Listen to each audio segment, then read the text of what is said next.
Hi hello അസ്സലാമലൈക്കും welcome back to my channel.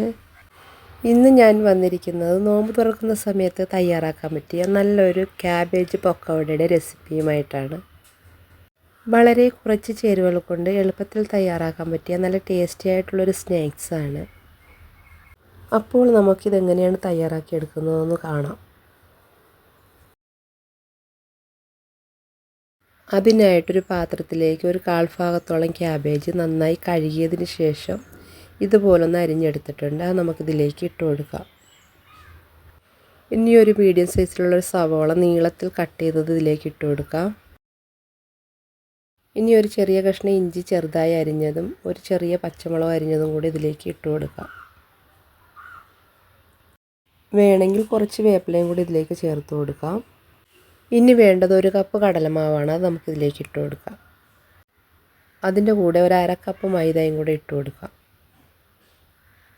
ഇനി ഇതിനൊരു ക്രിസ്പിനെസ്സിന് വേണ്ടിയിട്ട് ഒരു സ്പൂൺ അരിപ്പൊടി ചേർത്ത് കൊടുക്കാം.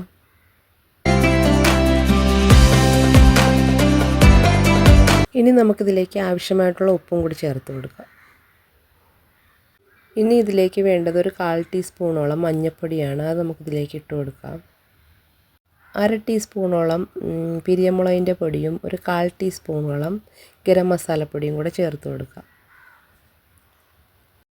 ഇനി ഒരു 1/4 ടീസ്പൂൺ കായപ്പൊടിയും കൂടെ ചേർത്ത് കൊടുക്കാം. എന്നിട്ട് ഇത് കൈകൊണ്ട് നന്നായിട്ട് മിക്സ് ചെയ്ത് യോജിപ്പിച്ചെടുക്കാം. ഈ ക്യാബേജും പൊടിയും എല്ലാം കൂടെ നന്നായിട്ട് കുഴച്ചെടുത്തിട്ടുണ്ട്. ഇനി കുറച്ച് വെള്ളം ഒഴിച്ചിട്ട് ഇതൊന്ന് കുഴച്ചെടുക്കണം. കുറച്ച് മാത്രം വെള്ളം ഒഴിച്ചിട്ട് ഇതുപോലൊന്ന് കുഴച്ചെടുക്കണം. വെള്ളം കൂടിപ്പോയാൽ നമ്മൾ ഉദ്ദേശിക്കുന്ന രീതിയിൽ ഇത് നല്ല ക്രിസ്പി ആയിട്ട് കിട്ടത്തില്ല. അതുകൊണ്ട് വെള്ളം കുറച്ചൊഴിച്ചിട്ട് ഇത് കുഴച്ചെടുക്കണം. ഇതുപോലെ കുഴച്ചെടുത്തതിന് ശേഷം ഒരു 10-15 മിനിറ്റ് നമുക്കിത് മൂടി വെച്ചൊന്ന് റെസ്റ്റ് ചെയ്യാൻ വെക്കാം. 15 മിനിറ്റിന് ശേഷം നമുക്കിത് ഫ്രൈ ചെയ്തെടുക്കാം. അതിനായിട്ടൊരു ചീനച്ചട്ടിയിലേക്ക് എണ്ണ ഒഴിച്ച് നല്ലതുപോലെ ചൂടായതിന് ശേഷം നമുക്ക് കുറേശ്ശെ വീതം എടുത്തിട്ട് ഇതുപോലെ അങ്ങ് ഇട്ട് കൊടുക്കാം. ഇതുപോലെ എല്ലാം ഇട്ട് കൊടുത്തതിന് ശേഷം ഒരു മീഡിയം ഫ്ലെയിമിലിട്ട് നമുക്കിത് ഫ്രൈ ചെയ്തെടുക്കാം. കുറച്ച് സമയത്തിന് ശേഷം നമുക്കിത് തിരിച്ചു മറിച്ച് ഇട്ട് കൊടുക്കാം.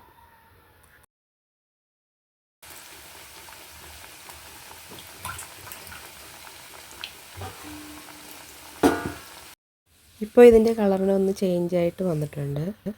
രണ്ട് വശവും ഒന്ന് ഗോൾഡൻ ബ്രൗൺ കളറാവുന്നവരെ നമുക്കിതൊന്ന് ഫ്രൈ ചെയ്തെടുക്കണം.